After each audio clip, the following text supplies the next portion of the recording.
Let's start with the Ejisu by-election, and there are very interesting conversations happening around this. We want to look at the EC angle. EC is rejecting manipulation claims and is assuring us of credible polls. Now, the Electoral Commission has dismissed, and I'm reading from citinewsroom.com, the Electoral Commission has dismissed allegations of collusion with a political party to manipulate the outcome of Tuesday's by-election in Ejisu. Now, the claims were made by the campaign team of independent candidate Kwabena Owusu-Aduomi, who accused the MPP of engaging in ballot stuffing. In response to these accusations, the Ashanti Regional Director of the Electoral Commission, Benjamin Barnobio, has assured all parties involved that the EC will maintain transparency and integrity throughout the electoral process. Now, he urged candidates to trust the system and provide effective agents who are well-versed in the electoral process to safeguard their rights. Now, Mr. Bio emphasized that the EC's primary goal is to ensure a credible poll that accurately reflects the will of the voters. He encouraged candidates to have faith in the Commission's ability to conduct a fair and transparent election. And I quote, "As a Commission, we are going to do what we do best. We are going to demonstrate to the general public what the Commission has, thus a system that is so transparent and verified that at the end of the exercise, the results that will be declared will be the true desire of the people who voted. And to the candidates, I'm advising them to trust the system and provide agents who are very effective, who know the process, who can defend their rights, but not bringing anyone noisy and loud and you think you have a good agent." Okay, and so that's a story there on citinewsroom.com. You can go there, and there are other Ejisu by-election related stories. Let me begin with Paul here. Your thoughts on this that's happening right now? In fact, they've begun already. Yeah. Thank you, Kweku, and good morning to our viewers. I just got a message that friends are watching on Facebook Live. And so good morning to you, Nana Somwa, and then Eric Mello. To begin with, I think that the credibility of the elections at Ejisu is an integral part of our growth as a democracy. And take it or leave it, what is happening in Ejisu today is a dress rehearsal for what is to come on the 7th of December. For the presidential and parliamentary elections. And so far, I think they have about 28 electoral areas. In all, they are looking at some 204 polling stations. Okay. And then we are also looking at in excess of about 107,000 voters, to turn up to vote. I was in the constituency a couple of weeks back for the NPP primaries. One of my friends was contesting. Okay. Unfortunately, we lost, but we lost honorably, of course. And so I was with her throughout the campaigning season. Okay. And even though we did not get the nod, a few observations during the primaries. All in all, I think the EC conducted itself very well throughout the primaries. However, I saw the security, quite a sizable number of them present. But what I found worrying was that, usually they have this demarcation where there are restrictions, they cordon off and then there are restrictions. So there are specific areas you cannot go beyond. Yeah. However, it looks like it was free for all. So I want to believe that going into the election proper today, perhaps they may have taken a few cues here and there from the primaries that happened a couple of weeks back, so that we do not see what happened, because it was virtually difficult during the counting stage, and then also even for media accreditation and all of that, it was quite difficult. So I want to believe that by now they may have taken a few lessons here and there, you know, as far as today's election is concerned. I still want to believe that the EC knows what is at stake today, and so it does not have any option to go as far as making sure there is credibility, there is fairness, there is transparency, that at the end of the day, whoever emerges the winner will come out and know that, yes, the processes were all followed, and then religiously we can all attest to whatever happened. Now, the election proper, there are 6 candidates vying for the position. Yeah.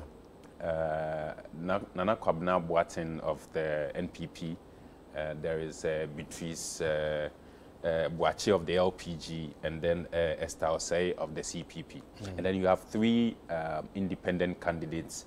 The then MP before what's his name, John Kuma took over, the Honorable Kwabena Owusu Eduomi, and then you have Gabriel Ejiman Joseph, and then one also Joseph Atakra. So these are the independent candidates also vying for the position of the slot.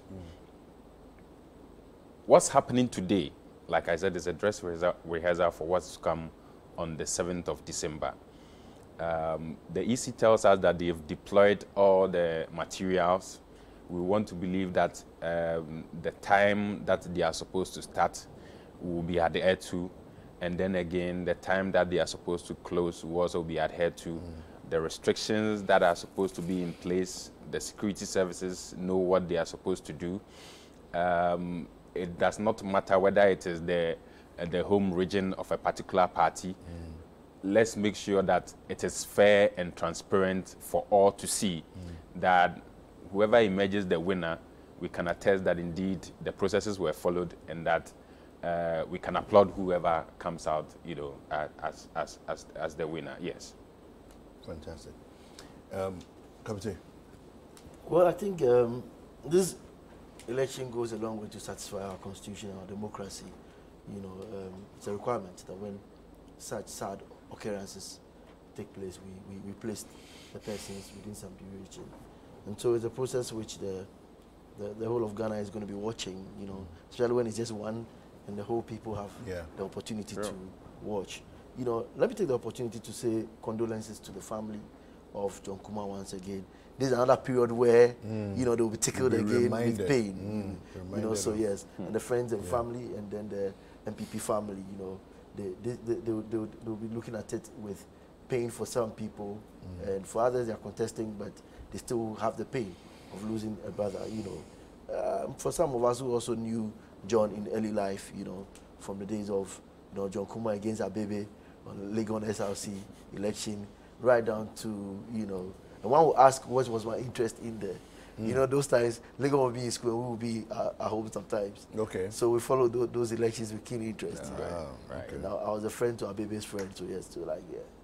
That was one of the times we entered that campus to, you know, to observe and then look at it. And then Nook's times, once again, as nature will have it, we met again during Nook's times. And so I know John personally. Yeah, so I mean, this is a time to recollect. It could have been anybody else. So you just have to take the lessons. But the facts of this election, that you know, the MPP would be looking at within their ranks to hold on to their seat, you know. But the seat is a safe seat for the NPP. I mean, Ejisu has been their seat. Is it? You know, so is it? Don't count your chickens before they are hatched. I don't recollect if they've lost it to the NDC. Well, with the emergence of independent candidates, and it looks as if, I'm not sure in terms of the history of our democracy, you know, if we've had so many, you know, independent candidates wanting to, you know, come out of established parties and standing on their own. Right. But it seems like, I mean, we know Fomena it happened, right? With Esiama, who is now second deputy speaker, right? So this time around, look at Ejisu. We have 3 independent candidates standing, and one of them is looking very promising to topple the MPP The there. MPP can- You see, right. so I wanted also, as you're doing this, also comment on the emergence of independent candidates as right. well. Right. I think it's a good thing for our democracy, because when you do not agree with the party structure, in our part of the world, the appeal systems are not too good. You tend to be hated for even appealing. You know, it's more like majority went this way and they are thinking this way, and where you found some faults and you are trying to put that foot down and say, Yeah. look, this is a foul play.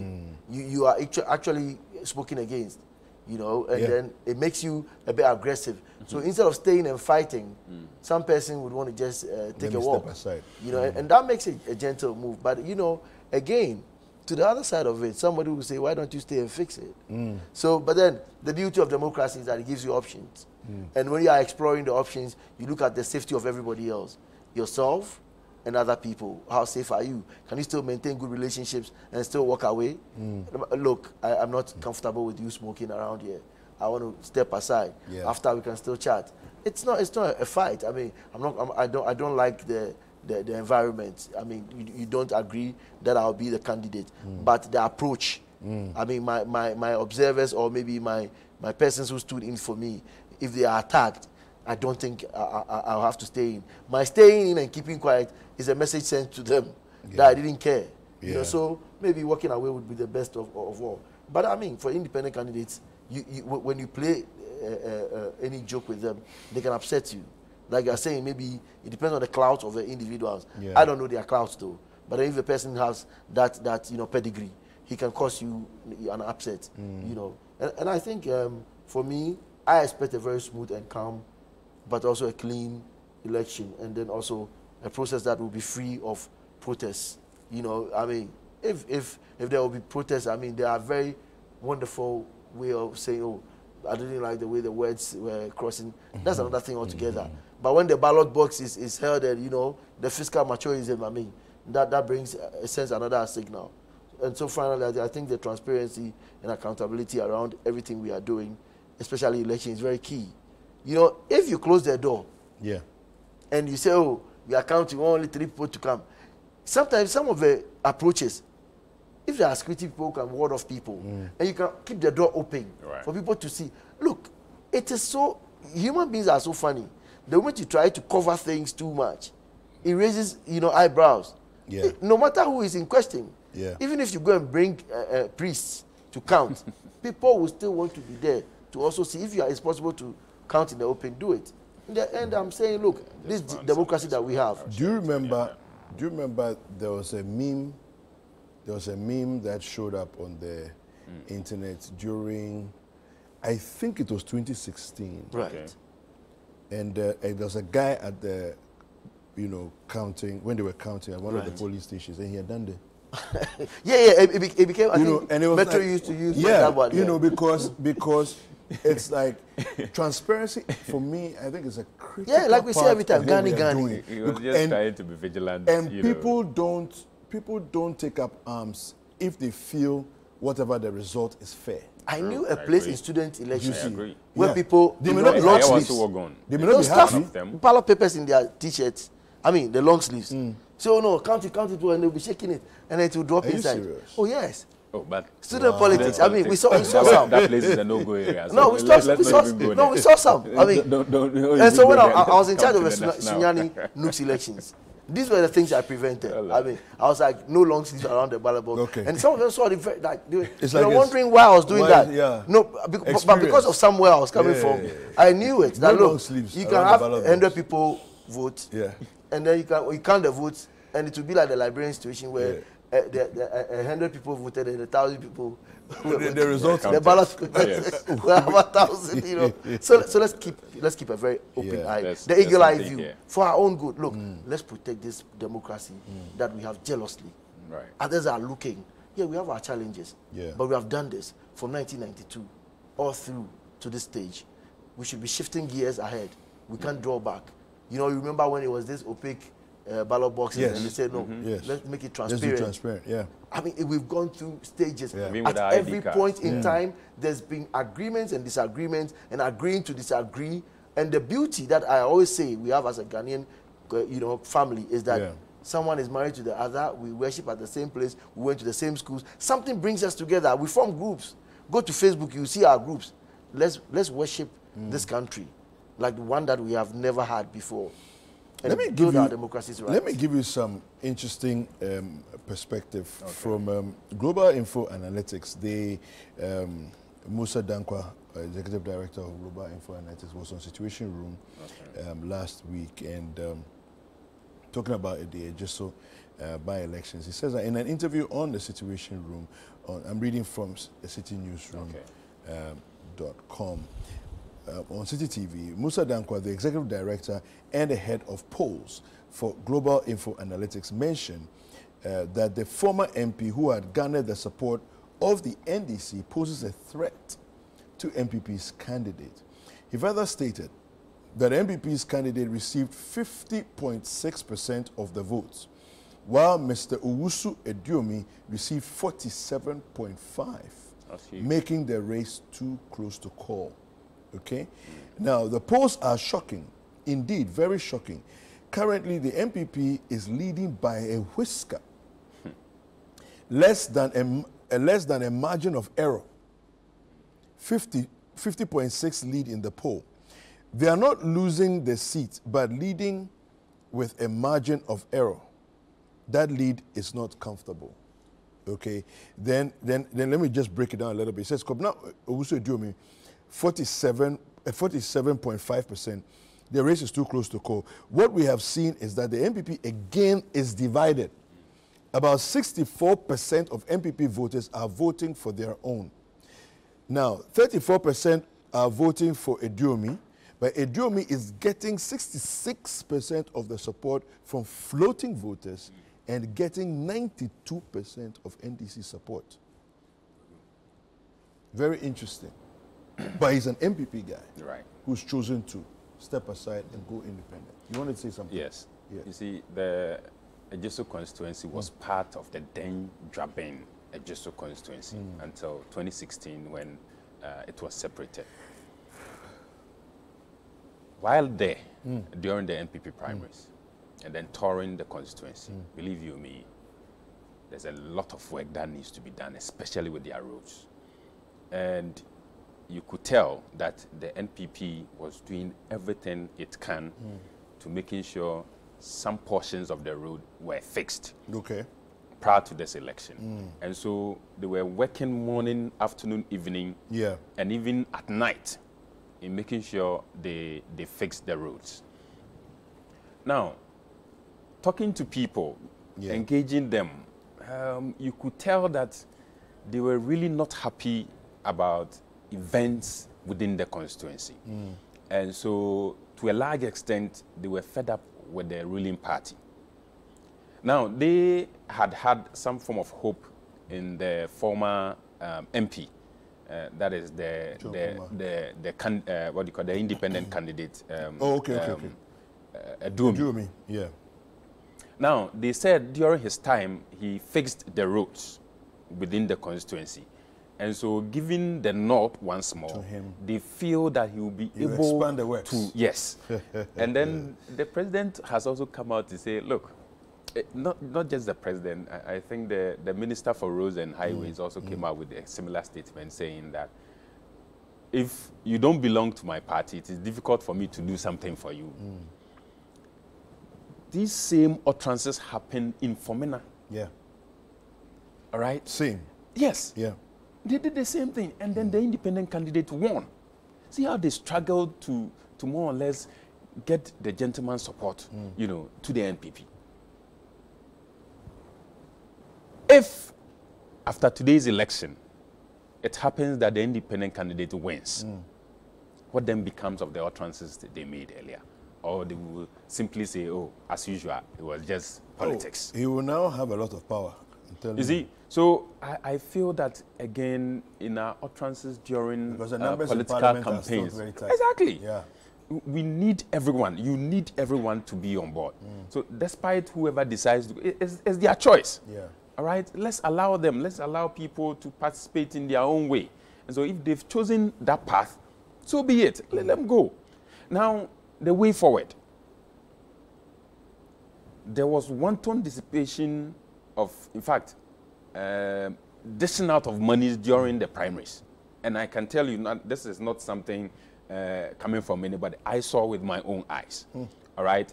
The delegates were receiving them even at the very point of voting. Wow. People were going along the lines, and then they were giving them the monies that, please, when you go, vote for so-and-so candidate. And I was there, I saw it. The monetization in our politics, listen, is weakening our democracy. And the earlier we deal with it, the better for all of us. Ghana has come of age. 1992 all the way to 2024. Such things should not be happening. Look, let's learn from the people we took the democracy from. The UK, the US, what have they been doing different from what we are doing? Are they also monetizing their elections just like we are doing? I believe the obvious answer is no. All right? You'll be in your home, you receive a booklet. The booklet contains all the candidates who are vying for a particular position and their messages. So you go through, scan through all the candidates, and then you see where or which of the candidates you feel will best serve your interest. And then you go ahead during the election and then you vote. Nothing like billboard, nothing like posting of bills, you know, on notices and what have you. Nothing like that. But in our end here, if you don't assemble people to give them 100, 300 for transportation, and then at the end of the day, they give them 3,000, 5,000 cedis per delegate, then you have done absolutely nothing. They will not recognize you. And so, let us accept that we have come of age. Let us accept that as a nation, we are growing. And so our democracy, we must carry it along. All right? The monetization of our politics needs to be something that we need to nib it in the bud and say, listen, we are no more going on this tangent. Let's find another alternative where we vote for people based on their competence and not just because they are able to dish out some monies to us. And that, for me, is very critical as far as our nation's democracy is concerned. Fantastic. Before I take, I'm sure you want to have a bite on this one. Just a little to what he said about the monetization. Okay. But the I beg you hold your thoughts. Right. We'll take a quick break. When we are back, then we can do that. Right. Okay? Right. All right. So we'll take a quick break and we'll be right back.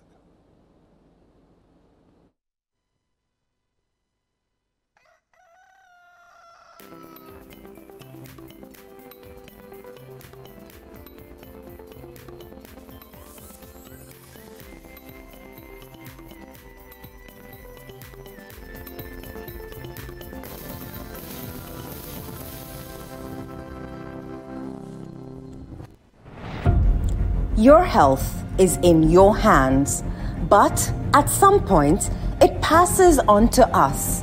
At Mintuba Hospital and Coloproctology Center, we believe that quality healthcare isn't a privilege, it's a right. Equipped with cutting-edge technology, we are fully prepared to effectively deal with all colorectal and proctological conditions. Our team of highly skilled doctors, surgeons, and nurses are renowned for their expertise in minimally invasive and painless laser, ligature, and longoproctological surgery. We are committed to providing a wide range of services to meet the diverse needs of our patients. Mintuba Hospital. Your health is our priority. Visit Mintuba Hospital today.